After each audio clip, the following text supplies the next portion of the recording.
ఏదో తమాషా ఎవరు ఒక ఎమ్మెల్యే మీద ఆయనకి ఏదో కోపం వచ్చిందంటే హెచ్చరించాయంట, ఎమ్మెల్యేలకు చెప్పకుండా అధికారులు చేయలేదు. పొలిటికల్ గవర్నెన్స్ అంటే విస్తృతార్థంలో చంద్రబాబు చెప్పారని ఈయన సమర్థించడం నాకు అర్థం కాల.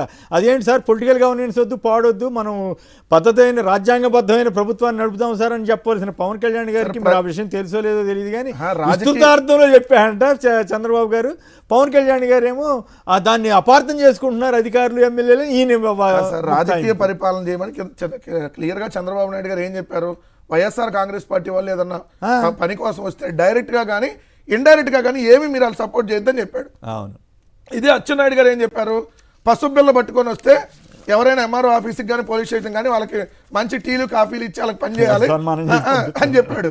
రెండోది ఇప్పుడు ఇది ఎందుకు సార్, చిన్న పవన్ కళ్యాణ్ మొన్న ఒక డిఎస్పీ మీద ఏదైతే ఆరోపణలు చేసి రాశాడు, ఏమైంది ఆ డిఎస్పీ జయసూర్యది? పవన్ కళ్యాణ్ పరువు పోయింది. పవన్ కళ్యాణ్ పరువు పోవటం కాదు సార్, కేంద్ర ప్రభుత్వం అవార్డు ఇచ్చింది ఆ డిఎస్పీ, కేంద్ర ప్రభుత్వం అవార్డు ఇచ్చింది. ఇది బ్రహ్మాండంగా పనిచేస్తాడు, పోలీసులకు ప్రతిష్టాత్మక అవార్డులో భాగంగా ఆయనకు కూడా అవార్డు ఇచ్చారు. అంటే ఏంటి మరి నువ్వు అక్కడ ఇదైనట్టే కదా. సో ఈ పవన్ కళ్యాణ్ గారు ఊరక స్టేట్మెంట్లు ఇవ్వడానికి షో పుటప్ చేయడానికే ఉంటారు. పవన్ కళ్యాణ్ అవసరమైతే వీళ్ళే ఇది మాట్లాడిస్తారేమో సార్, మాట్లాడించి పవన్ కళ్యాణ్ ని డిగ్రేడ్ చేయడానికి చూస్తున్నారేమో.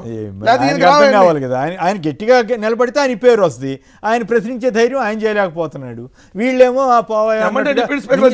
ఇన్ఛార్జి మంత్రులు చేస్తారని చెప్పడం నాకు అర్థం కాదు. చంద్రబాబు ఎస్ నేను ఐ విల్ కంట్రోల్ ఇట్, మీరు కూడా గట్టిగా చేయండి అని చెప్తే అది వేరే విషయం. ఇన్ఛార్జి మంత్రులతో బాధ్యత ఈయనతో వచ్చారు. మరి పొలిటికల్ ఎమ్మెల్యేలు డైరెక్ట్ అడుగుతున్నారు. ఫైనల్ గా చెప్పండి, ఈ సుస్థిరాభివృద్ధి కోసం సింగపూర్తో ఒప్పందం అంట, మరి అదేందో అర్థం కాలేదు నాకు. రేపు 1,00,000 కోట్ల పెట్టుబడులు ఏమో వచ్చేసినాయని చెప్తారు, 10 లక్షల కోట్లు వచ్చేసినాయని చెబుతారు, మళ్ళీ రేపు ఇంకో 10 లక్షలు వచ్చినాయని చెప్తారు, మళ్ళీ సుస్థిరాభివృద్ధి కోసం సింగపూర్తో ఒప్పందం అంటారు. సార్ అసలు వీళ్ళు చెప్పేదాని ప్రకారం అయితే రోజుకి 1,00,000 కోట్లు పెట్టుబడి లెక్క ప్రకారం.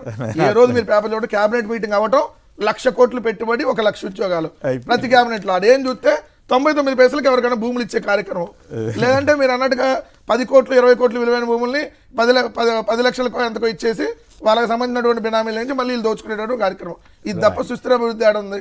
పైకి గవర్నమెంట్ సుస్థిరాభివృద్ధి వేరే దేశ గవర్నమెంట్ వచ్చి ఎందుకు చేస్తుంది? సింగపూర్ ఈ లింక్ అప్పుడు అట్లా రియల్ ఎస్టేట్ బిజినెస్కి అప్పచెప్పారు, ఇప్పుడేమో మళ్ళీ సుస్థిరాభివృద్ధి అంటున్నారు. అదేందో మరి మొత్తం అయితే పడికట్టు పదాలు చంద్రబాబు నాయుడు గారి దగ్గర సంపద సస్టైనబుల్ గ్రోత్, సంపద సృష్టించేస్తాను, పూర్ టు రిచ్, ఇట్లా కొన్ని పదాలు ఉంటాయి పడికట్టు పదాలు.